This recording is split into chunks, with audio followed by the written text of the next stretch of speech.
Skadron Udara 2 memiliki julukan sebagai Home of Kalong. Nama tersebut bukanlah hanya sekedar julukan, akan tetapi memiliki makna akan kemampuan dan kehebatan dari Skadron Udara 2. Home of Kalong menjadi sebutan bagi para prajurit dan armada yang bernaung di bawah sayap sang Flying Horse sebagai skadron angkut yang memiliki spesialisasi untuk melakukan penerbangan malam. Penerbangan malam ditujukan sebagai salah opsi strategi yang dimiliki oleh Skadron Udara 2 guna melakukan dukungan udara dan juga mendukung pergeseran pasukan untuk melakukan infiltrasi atau penyerbuan terhadap musuh di darat. Misi-misi terjun sendiri adanya perbedaan antara malam hari dan siang hari. Untuk malam hari kita gunakan sebagai infiltrasi ke daerah sasaran. Yang kita gunakan adalah sistem dari HALO, High Altitude Low Opening, dan HAHO, High Altitude High Opening. Sedangkan untuk tujuannya sebagai pendekatan dari tim pengendali tempur untuk menuju sasaran dan pengamatan ke daerah-daerah sasaran. Setelah kita dapat informasi tersebut, kita laporkan ke komando atas sebagai dasar untuk menentukan taktik ataupun strategi untuk menuju atau perebutan daerah tersebut.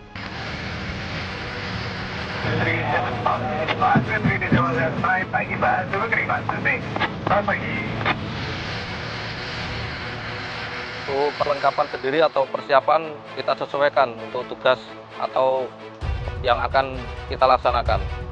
Apabila kita sebagai pasukan untuk infiltrasi, kita gunakan perlengkapan militer yang kita perlukan untuk menunjang tugas kita. Di antaranya mungkin alat komunikasi, alat meteorologi, alat kesehatan, dan alat-alat navigasi yang lain.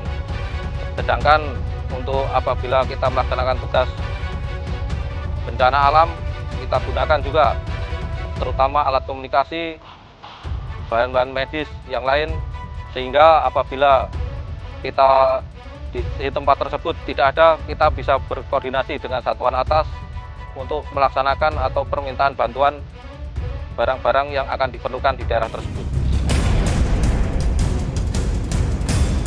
Akan tetapi, Skadron Udara 2 tidak hanya terkenal sebagai skadron udara yang menjalankan tugas operasi militer, seperti pergeseran pasukan atau penerjunan pasukan. Akan tetapi, juga menjalankan tugas yang tidak bersifat perang, seperti mengantar tamu VIP seperti pejabat negara atau militer, melaksanakan evakuasi medis udara untuk daerah terdampak bencana alam ataupun perang. Sebelumnya saya beritahu terlebih dahulu, salah satu tugas dari Skadron Udara 2 adalah misi VVIP dan VIP. Misi VVIP dan VIP merupakan tugas penerbangan membawa pejabat setingkat kepala negara maupun pejabat kementerian dan pejabat militer seperti Panglima TNI dan Kapolri. Setelah misi datang, kita akan merencanakan penerbangan. Biasanya penunjukan pesawat CN-295 untuk mendukung tugas VVIP dan VIP itu apabila tujuan dari pejabat tersebut, runway yang dituju tidak dapat dilandingi oleh pesawat kepresidenan Boeing BBG, sehingga pesawat CN-295 yang mampu melaksanakan pendaratan di tempat tersebut mendapatkan tugas khusus VVIP dan VIP.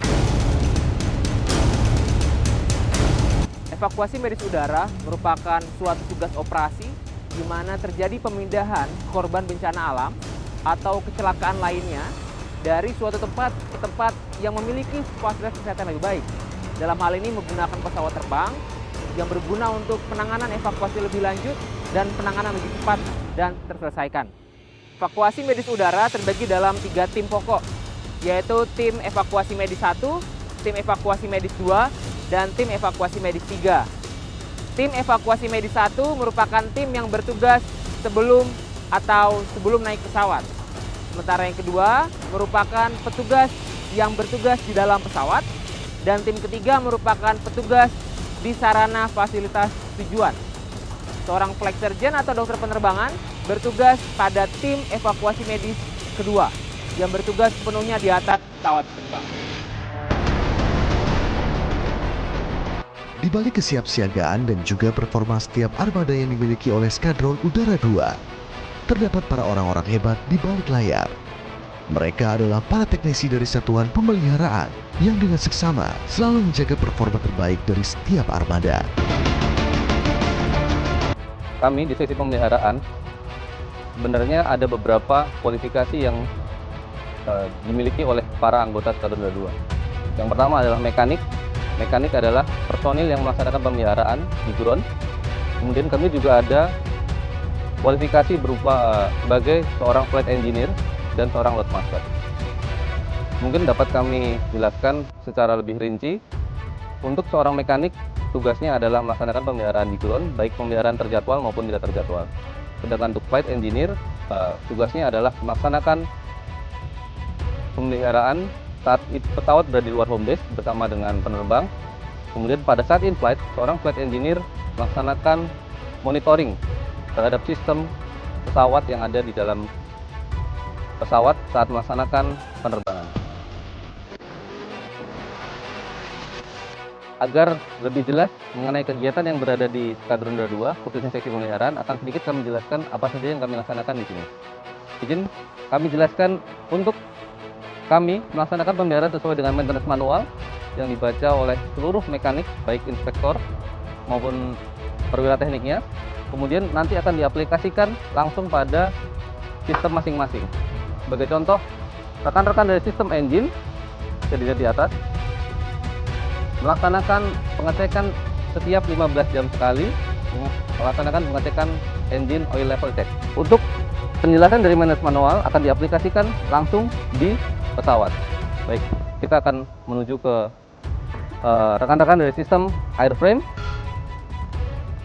Saat ini mereka sedang melaksanakan penggantian main wheel pesawat CN295. Dalam pelaksanaan pemeliharaan tersebut dilaksanakan oleh seorang mekanik dan diawasi oleh seorang inspektor. Berlanjut ke sistem selanjutnya. Rekan-rekan dari sistem engine sedang melaksanakan pengecekan untuk oil level check. Kita harus tahu batas oil yang ada di engine pesawat CN295. Baik, selanjutnya kita akan bergerak ke sistem listman. Untuk rekan-rekan dari sistem listman sedang melaksanakan servicing baterai. Seperti kami sampaikan, ada seorang mekanik dan satu orang inspektor yang melaksanakan pengecekan terhadap pekerjaannya. Baik, mungkin itulah yang dapat kami sampaikan penjelasan mengenai kegiatan apa saja yang dilaksanakan di seksi pemeliharaan Skadron Udara 2.